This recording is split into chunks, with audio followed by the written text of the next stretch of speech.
Welcome to Deep Dive Daily. Hey, good morning. Hope you had a wonderful weekend, Andy. I'm back home from an extended stay in Louisville. Louisville.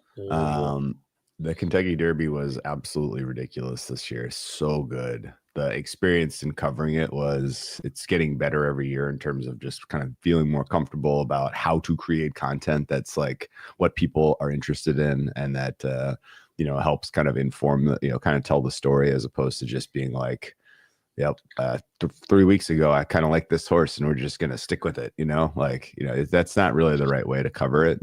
And so I feel like that kind of getting better at sort of kind of just providing the context that people are interested in. I think there was a huge question, and you did a good job answering it online as well on Twitter. It's just like, it's similar to like, hey, the Browns and the Steelers are playing, and here's the side, and here's the total, and here's the prop numbers, and guess what? 40 miles an hour coming off the lake in Cleveland.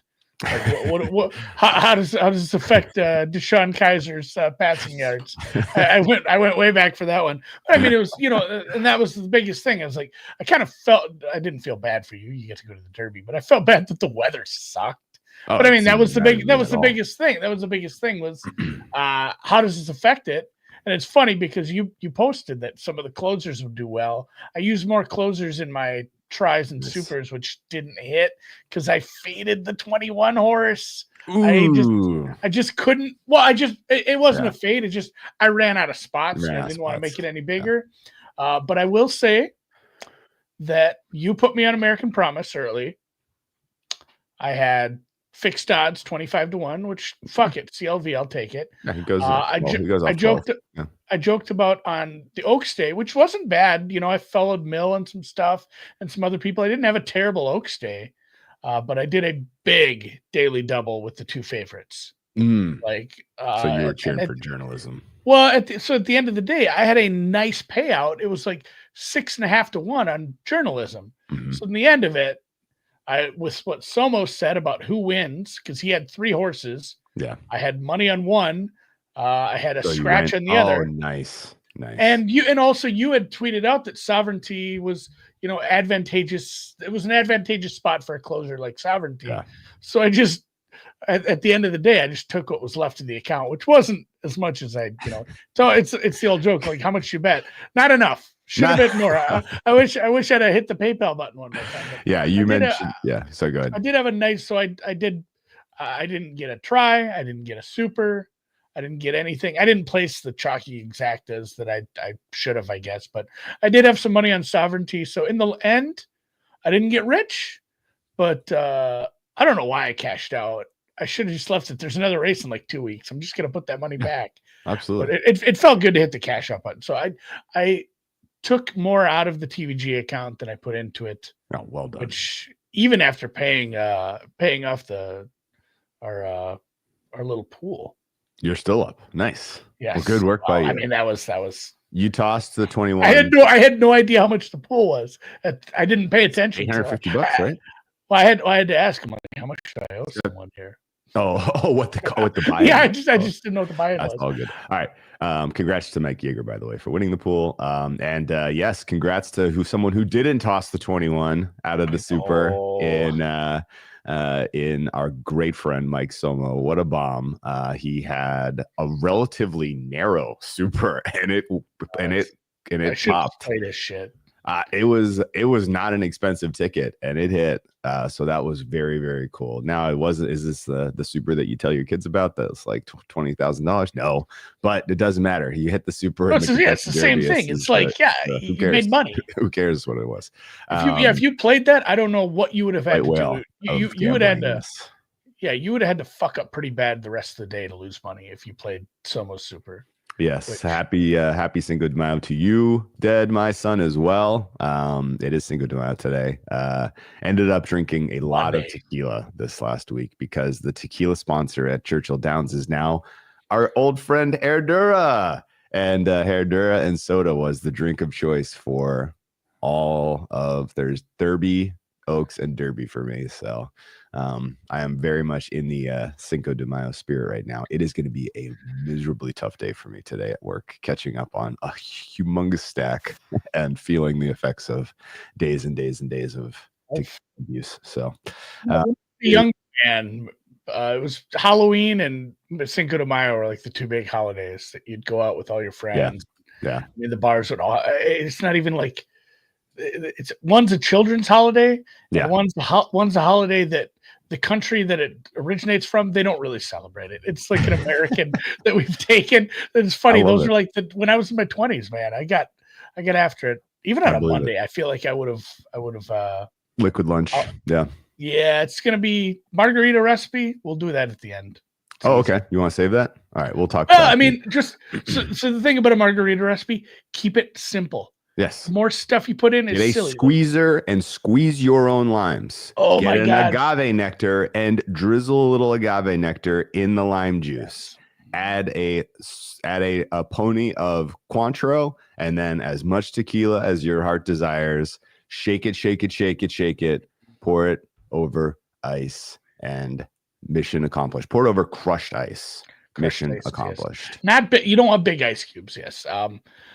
I don't always do the agave. I don't keep it on hand. But I mean, the biggest thing, you will notice a huge difference. I mean, one of those little things with the upstick-em that you squeeze the lime on. Oh yeah, that's great too. It's like $6 at Target. You should own one of those. Like you need, the pincher squeezer one. Yeah, the squeezer one is the best one. And get one for don't get one for limes. Get one for lemons that has even more leverage, bigger, so that you can just crunch them. Oh yes. I'm just saying, there's no excuse not to have some sort of juicing instrument in your house if you're gonna take your cocktail seriously. Because honestly, the real lime juice makes such a big difference in everything that takes limes. And the way you pick limes in the store, I like to go for the lighter flesh, the lighter outside skin colored, as opposed to the darker green ones, because they're starting to get a little bit. I feel like those are a little bit riper, and if you're picking them up, you kind of eyeballing it. You're looking for the heavier ones for the size. Do you know what I mean? You want the ones that feel a little bit more, a little bit more impressive physically, as opposed to just going for the big green ones. I will say I'm a Grand Marnier over Cointreau guy. Yes. But here's the thing. They're the fucking same. It's the same thing. Yeah. I don't know. Grand That's just what I have. Yeah. You can pick any orange liqueur and you're good. Yes. Congrats to the a very good morning, a special good morning to the Warriors defense and or the lack of a Rockets offense. That game was just absolute chef's kiss. Exactly what I needed after a long day of travel yesterday. Was sitting down and not really sweating that from the first quarter on, because I had a lot on the under and I got the worst of it. That closed 5 points against me, and I was literally like, huh? Like, I bet that as soon as it went up, because I was like, this is going to close like 199. Did you I think talk 199 to is not fair. I mean, did you talk to anybody who I was off? I was just like completely out of touch yesterday because of travel. So I have no freaking clue what the hell. I would have just liked to hear what the thesis was for that. It's like, I guess if you're on the over, if you're on the over, you're on the Rockets. Who did that? Yeah. Yeah. I feel like if you're on the over, you're on the Rockets. You're expecting $120 out of the Rockets. Yeah, basically, or at least 100. So, all right. The other kind of, let's rip around some thoughts on the other NBA series, and we'll cover those in a lot more detail tomorrow. But ultimately, I think and we'll cover some Madrid thoughts. Very, very, very disappointed that Jack Draper could not serve out that first set, because if he does, he wins 2-0, and instead he loses.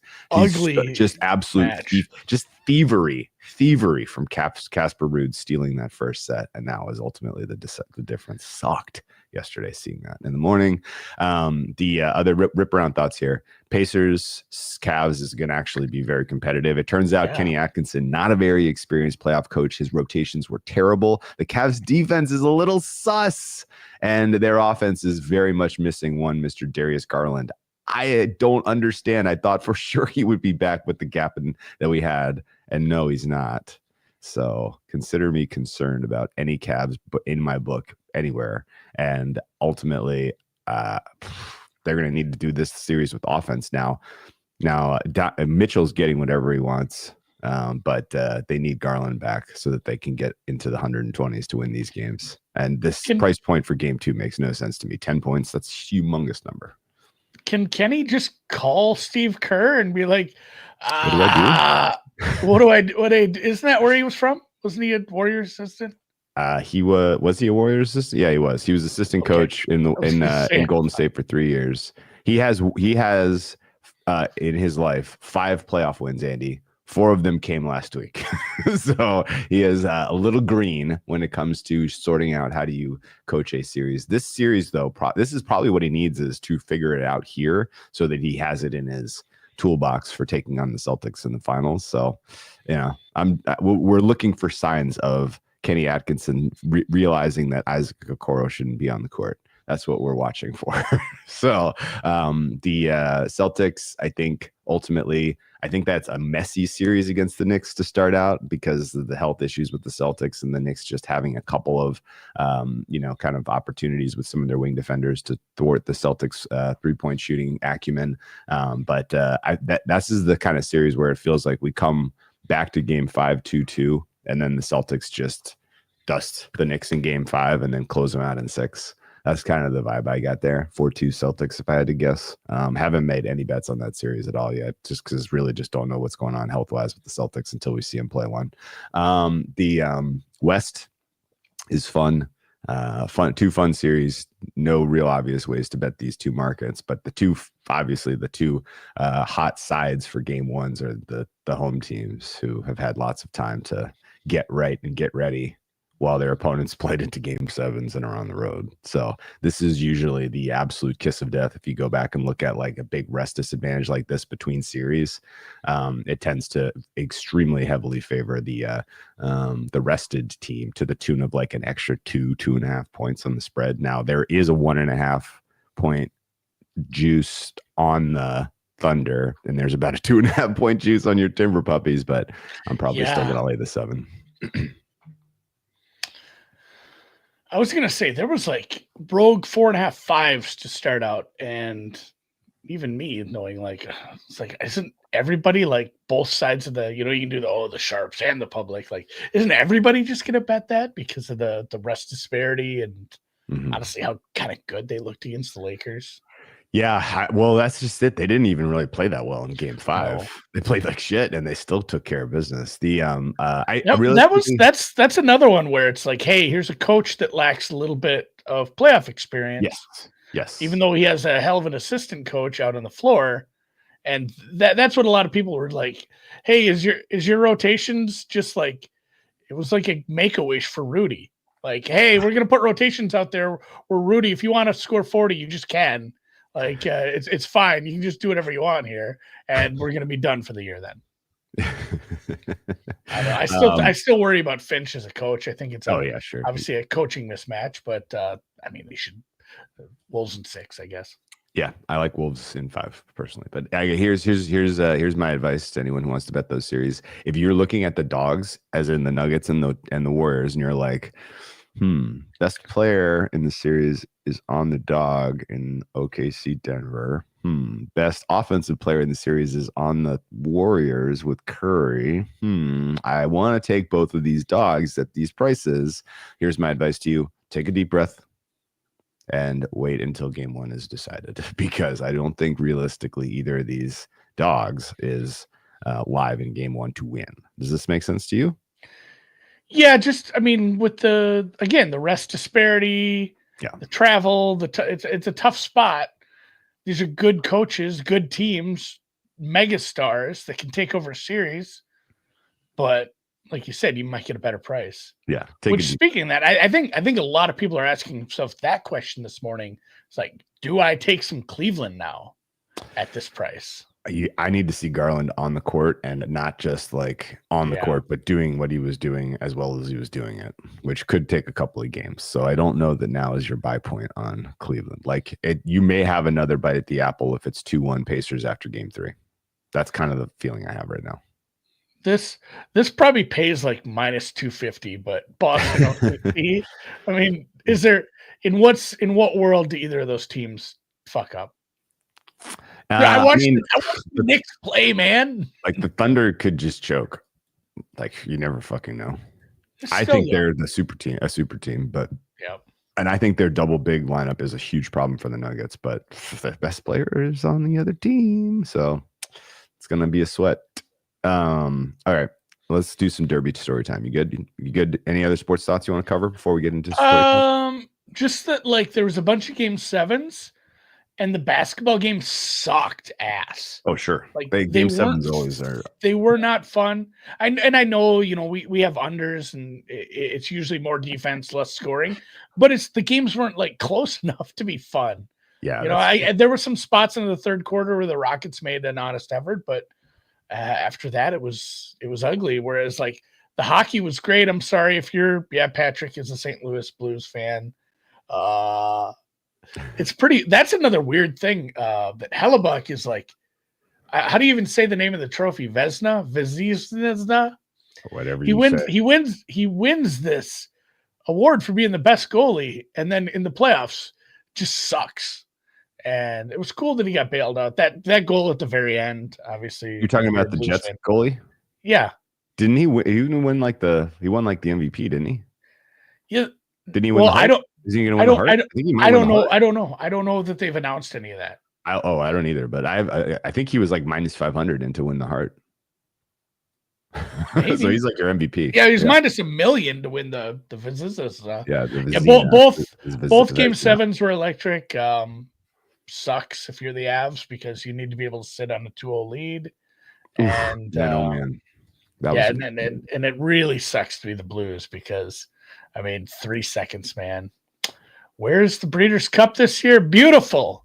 Del Mar. San Diego. Take a plane, take a train, take a car. Take a bike. You rode your bike there once.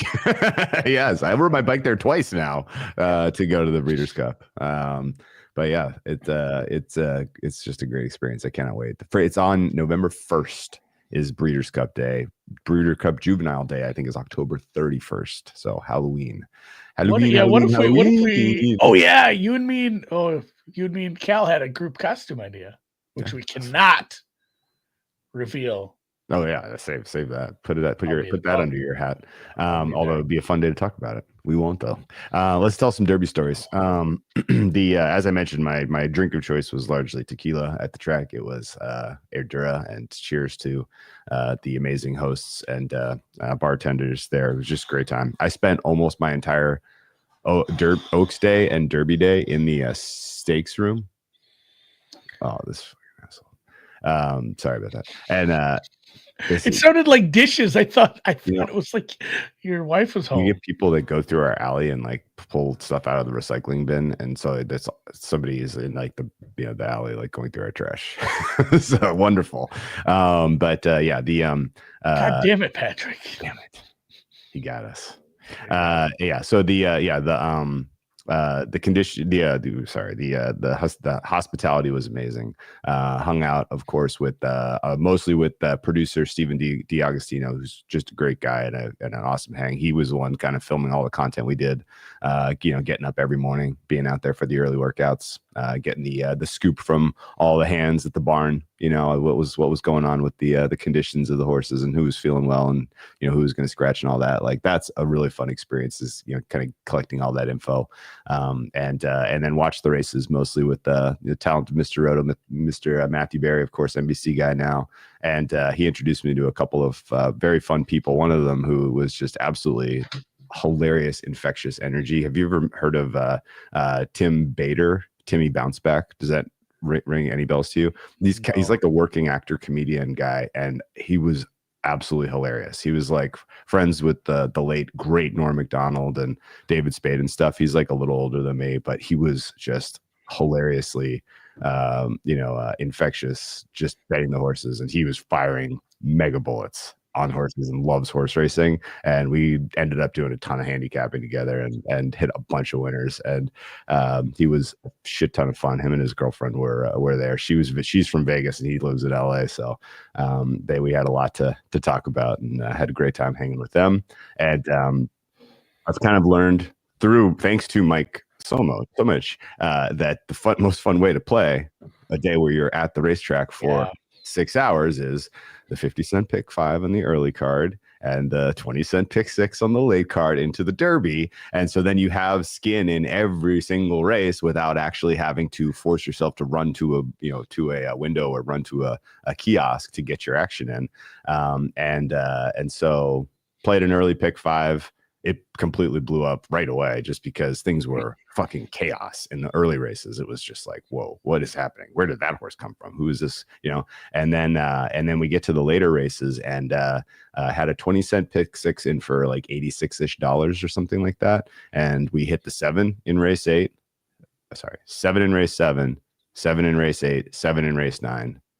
And we were like, oh shit, we got 3 in. Like, we're halfway home. Like, let's fucking go. And those were all really, really. Yeah, they were price horses. They were decent prices, but they were really good races. Like the quality of the races were just like fucking close. Like photo finish between Mindframe and Nisos and whatever that other horse was, and nice late runs from a couple of them.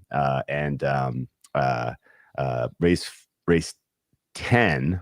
We had somebody who basically was like, I don't remember. I don't think it was. Oh, we met one of the owners of the Render Judgment team. And he was like, if you only bet one horse all weekend, bet the number 2 in race 10. And we were like, why? And he was like, go through the program and find any horse that Richard Mandela shipped to the Kentucky Derby. And there was one for the whole weekend. He only sent one. And it was the 2 horse in race 10. And it was literally like, they're like, yeah, he doesn't like shipping horses to Kentucky. He does, he thinks it's not, he's like cares about the horses. He does it right, blah, blah, blah. So when he does something that's a little bit out of the ordinary, he's like, you pay attention to this. And we were like, okay. So we had the 2 in race 10 over the 12. That exacta paid like $400, 20 to pay 400 or something like that. So that was a killer. 2 comes through. So now we're 4 of our pick 6s are in. And we know, we've got this worked out now where we're standing out on the porch. We're covered. So we're not getting rained on. We're bellies against the rail, like at the finish line. And we're like, okay, like this is where we want to film like the live reaction to the Derby. This is where we want to watch the Derby. Like this is the perfect spot. And so we're like, we're going to watch race 11 here. And then we're going to just not move until the Derby starts. Right. Like that's the plan. Like me and Steven are standing there. We're like, this is our spot. And so race 11 goes off. Our pick 6 is live. We split the ticket. We went against the 10. We had like the second, third, and fourth choice. And the 10 now I feel horrible. Hits, so we're like, Christ. And of course we had Sovereignty on the bottom. So the pick 6 would have fucking gotten there if we had either included 10 or if one of our horses had made a better run there. But it was and you know what was even worse? A Chad Brown horse took down the horse we all thought was going to win, which was another Chad Brown horse. So we were just like, oh my God. Well, I don't know where you were in relation to the wire. We were on it. But even that, like, I feel bad saying this because my next question was gonna be like, what was your favorite race, regardless of outcome? I didn't win any money on that 11th race. That was the best race. It was like the turf the turf mile? Yeah, the Derby was incredible. Well, the Derby you can't pick the Derby, so you can't pick the Derby. Like, what is your favorite race of the weekend that wasn't? It was probably the 11, yeah. Yeah, the 11 race, dude. If you see that, the races were so good, and they got better and better and better. Yeah, the aerial shot of that, they're essentially 8 wide coming down there. It's so many horses. So I was saying, even if you were sitting front row on the wire with binoculars, you had no idea what was going on at the end of that. You couldn't see half the silks. Okay. So I feel bad that was my favorite. So here's my best story. But yeah, I lost money on that race too. This parlays into my best story. You ready? But also one quick point of emphasis. It's funny how it's just like it's the same as like betting stories. Like and then Steph hits a 3. Yeah. The Warriors don't cover, or the Warriors cover, and my parlay loses by 1 leg. It's always the same thing. The number of one-off pick 6s I've played in my life, I've lost count. It's so many, so I don't really care. It was all for fun. It's you know what's so fucking fun? Winning 4 races in a row at Churchill Downs on Derby Day. It's a great it's absolutely electric. Being live at that late into a ticket like that is so fun. Anyway, here's the best story of the day of the week. And second best Derby story after handicapping and winning with Mage with Dustin Pedroia and Jacoby Ellsbury at the Homestretch Club a couple years ago. this so we've camped out at the finish line at the stakes room. The stakes room is full of horse owners and captains of industry. Ted Cruz was there. Rand Paul was there. Taylor Sheridan, he was like the guy everybody wanted to talk to. He had the second best cowboy hat at the Kentucky Derby after me. So you have to kind of be a little bit careful what you say about horses, because you can't just be like, oh, well, that one's a toss, it's a nag. Because you could be talking to the owner of that horse. You know what I mean? The trainer's right there. Yes. The trainer's right there. The owner, they literally like, what do you mean? Yeah. We paid $250,000 for that horse, you asshole. You know what I mean? Like, yeah. So basically, you got to be a little careful what you say about the horses. And I've learned my. Oh, it looks good on you though. I learned my lesson, right? It looks good on you though. It looks good on you though. Yes. So you got to be. I've learned my lesson there, but I didn't learn my lesson about other aspects that you should be a little conscientious, because you don't know who you're talking to. And this is where this story is going. So we're standing there at the bellies on the bar defending our territory. We have an hour and a half till the Derby goes, right? And if you were watching the coverage, that gap is so big. If you're watching the coverage, you know that they trot out like the horses with the families that own them, blah, blah, blah, blah. This woman comes up, saddles next to us, and she's like, is it okay if I stand next to you on the rail here? I'd like, trying to get, photos and videos of my family who, husband and kids, they're walking our horse out. And we were like, oh, your horse? Like, wow, that is cool. And we're like, which horse is yours? And they're like, oh, it's Citizen Bull. And I was like, okay, cool. That's cool. So they're like, oh, so you're Stone Street Farms. That's cool. And they were like, yeah. And so you're cheering for Bull. And they're like, yeah, but journalism would be great for us too, because we own Curlin. And that's the sire of journalism. Yeah, the jizz price goes up. Yeah, so they're like, the journalism win would be great for us too. And it's like, oh, you own Curlin. Oh, very cool, very cool. And I'm like, wow, like this is. Yeah, I got a new Mazda. This guy has a horse. You got to pay $100,000 to let him fuck your horse. So I'm like wildly impressed, and I'm like, wow, we got horse racing royalty here. Like, this is cool. The families go by. Her friend comes up. They're sitting there. We start. We have now an hour to kill. They're going to watch the race there. So we start talking to them, and the friend was drinking like a sparkling rosé, and I was like, wow, where did you find that? I was like, did you just like, yeah? And they were like, oh, it's blank, blank, blank from Oregon. I'm like, oh, wow, great call. Like, that is a really like off the beaten path find. Like, and then I'm like, oh, I guess if you're so famous that you breed horses and your Stone Street Farms, you're allowed to just bring your own wine up to the stakes room. So like I'm doing the math in my head. I'm like, oh, okay. So then I'm like, literally like, I'm going to try to impress them with some wine knowledge and like, kind of throw a little shade on what they're pouring, right? And I was like, oh man, so sparkling rosé, like that's God. A great call. I was like, and they're like, what are you drinking? And I'm like, well, I have tequila and soda, but like, like I'm usually like a wine guy, but like they're pouring like Kendall Jackson here. And so I'm like, okay. And the friend's face just goes like white.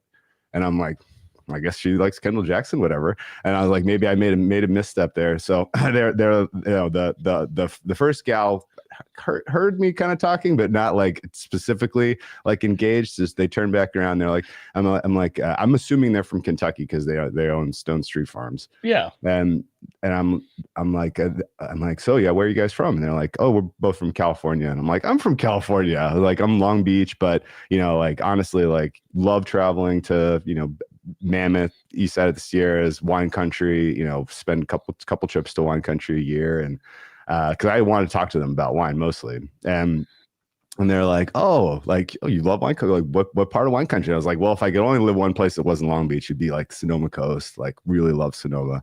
And they're like, oh, you got to come up and see us. And I was like, so you're from Sonoma Coast? Like, what? Like, what's going on here? And then they're like, are you in the wine business? They're like, oh, yes, we are. And I looked down at her name tag, Ariel Jackson, and I'm like, I was like, are you like Jackson Family Wines, Jackson? And she's like, yes, Jackson Family Wines. And I'm like, so I'm just like pit in my stomach, like, oh my God, I can't believe I threw shade. You shit on their livelihood. I can't believe I threw shade on their product. And I'm just like, I'm sorry, like, I apologize. Like, I didn't, I'm not a Chardonnay guy. It's not for me. Like, if I'm into white, I'm mostly looking for like mineral, higher mineral whites. They're like, they're dying laughing now because they know that they had me, and they're like, they're cracking up at me being embarrassed about stepping on what they're pouring, which was their wine. But then back in my head, I'm like, I can still save this. So I'm, that we're like talking, and I'm like, oh yeah, love traveling up there. And they're like, well, next time you come up, you should come see us. Like, when's your next trip up? And I'm like, oh, we'll be up there for July 4th weekend.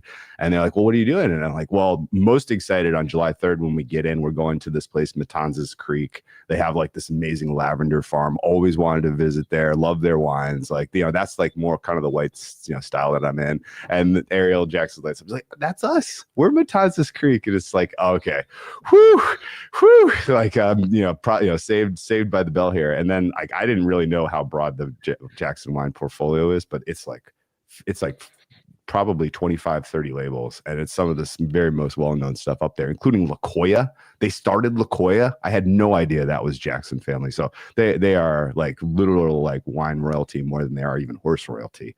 And so I'm like, just now wildly impressed. That's what you do when you have too much money. You buy horses. Yes, exactly. And, honestly, because horses are probably a decent, I don't know, maybe I'm wrong here, but it feels like if you buy the right horses, oh yeah, and you just pay out the nose for it, like that's it. That the horse just sits and pumps out money.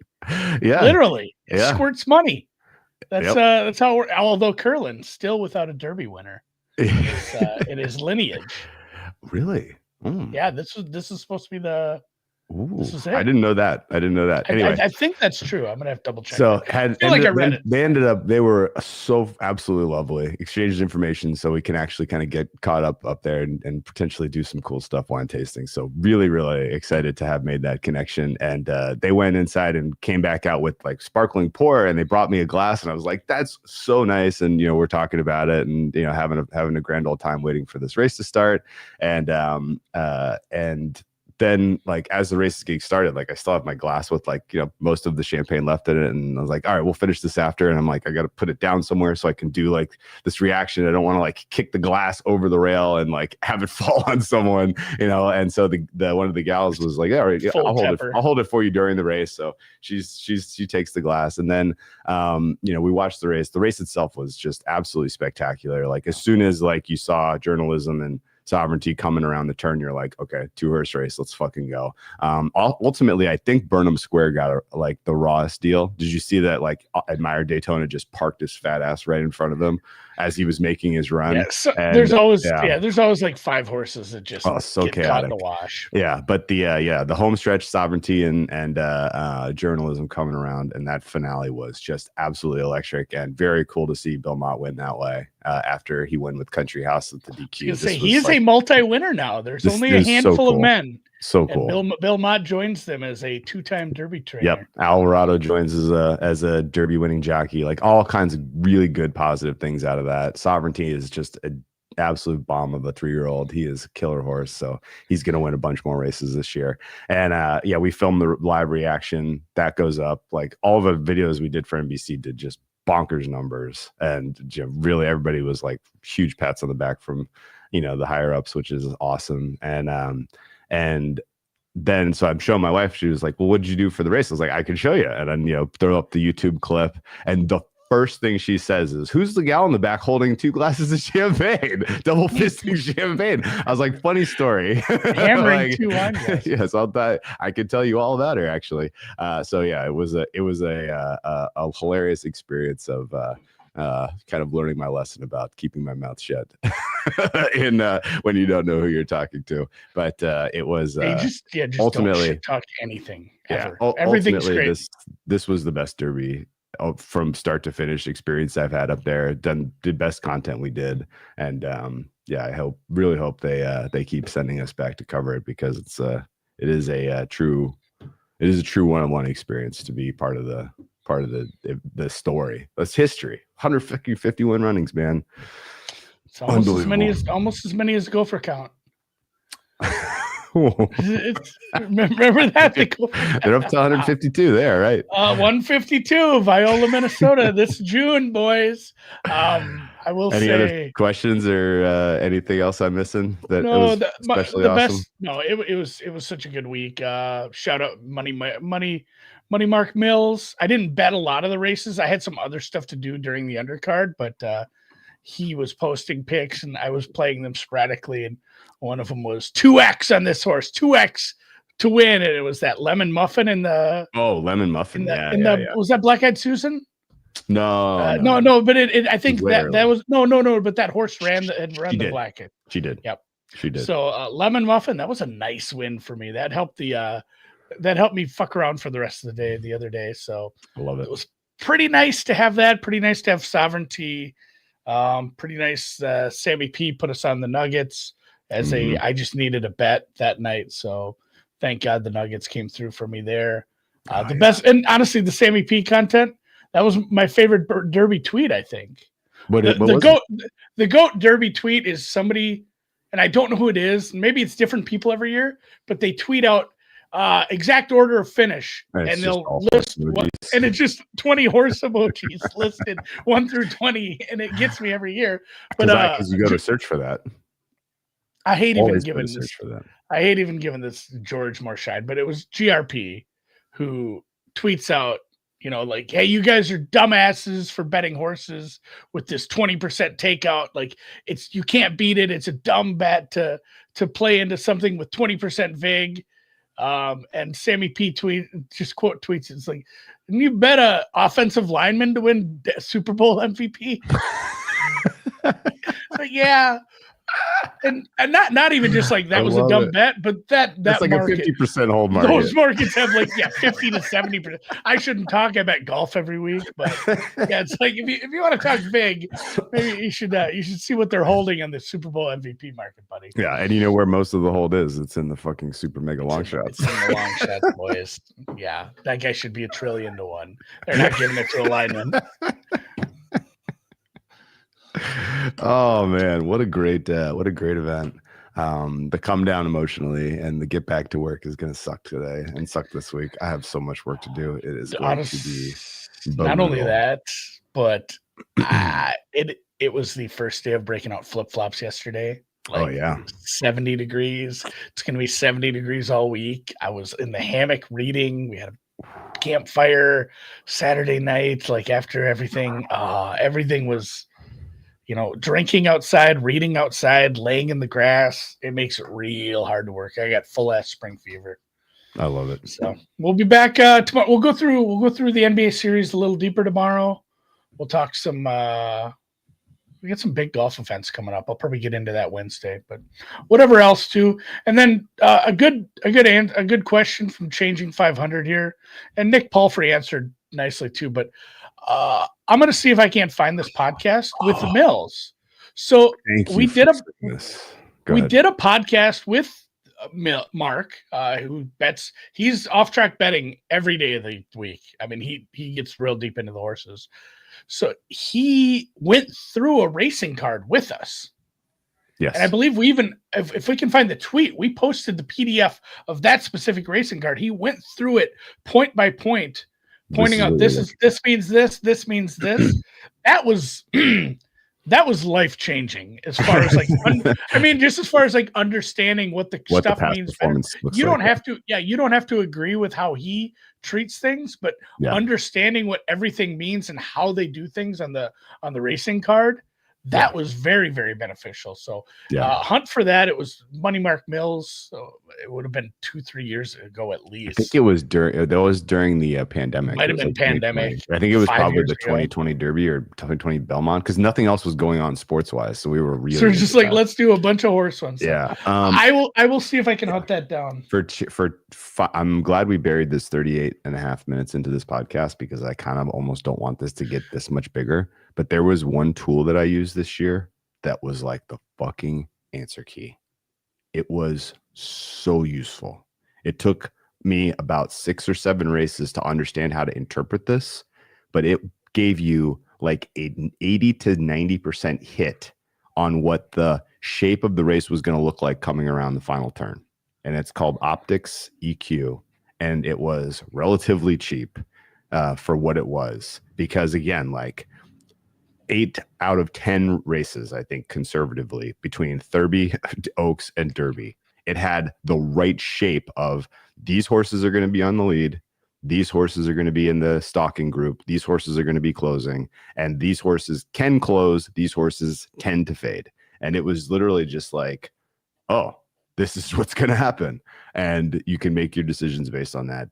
And they had a million other things going on there too that were very useful for people who are more familiar with it as a product than I am.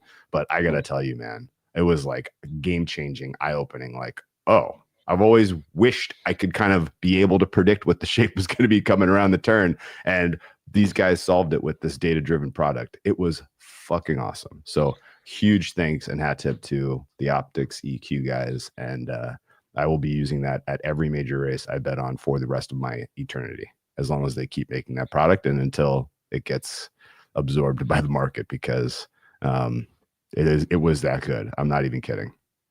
I don't think they had a one-off. I don't think they had a lucky weekend. Maybe we should play around with it for the Belmont. You know what's especially funny is that one of the I learned about it by following the gal that talked about horse racing at Bet Bash, Emily. Yeah. And like, you would have thought if it got that type of exposure, this would have been blasted into the market by now, but it almost surely was not. And there were a lot of players who were playing a lot of money who were like, what are you looking at? What is that on your phone? Like, what does the squares and circles mean? And I feel like a lot of horse players are maybe just same as old handicappers. People get stuck in their ways. Sure. Yeah. Sure. They have their process. Especially if they've been winning for many years and they're able to beat the takeout, even if it's, leaning on rebates. Like, why would they change? Why would they find something else? Yeah. Yeah. And if you like, again, like, it took me 5 or 6 races to even really understand what I was looking at, because it wasn't even just this is the race shape, but like you kind of also needed to know if it was a hot pace or if it was hotly contested pace. And, you needed to have a little bit of ability to kind of truly interpret what you were looking at. And it took a while, but yeah, I was like wildly impressed, and it made me look good all weekend with the people I was talking to, because I was literally like, yep, these horses should be on lead, but they're going to fade, so they're tosses. These horses have strong close, they're going to be close enough to the lead. We gotta put them in the ticket. And then you go and watch the race, and it's just like, fuck, that's what happened. How the fuck? So congrats to them for putting together an absolute bomb of a product. And yeah. And that was our 15 to 20 minute podcast that we do daily. It was a good story, and we had it was a weekend. It's a lot to talk about. And hopefully tune in on Friday for Wine of the Week, sponsored by Kendall Jackson. All right, Andy, let's hit the music and get the hell out of here. Ding. We're going to cover NBA playoffs tomorrow. Yeah, I think so. And then certainly we'll weave in some horse commentary when it's appropriate. And we'll see if Sovereignty even runs the next one. All right. Best of luck, guys.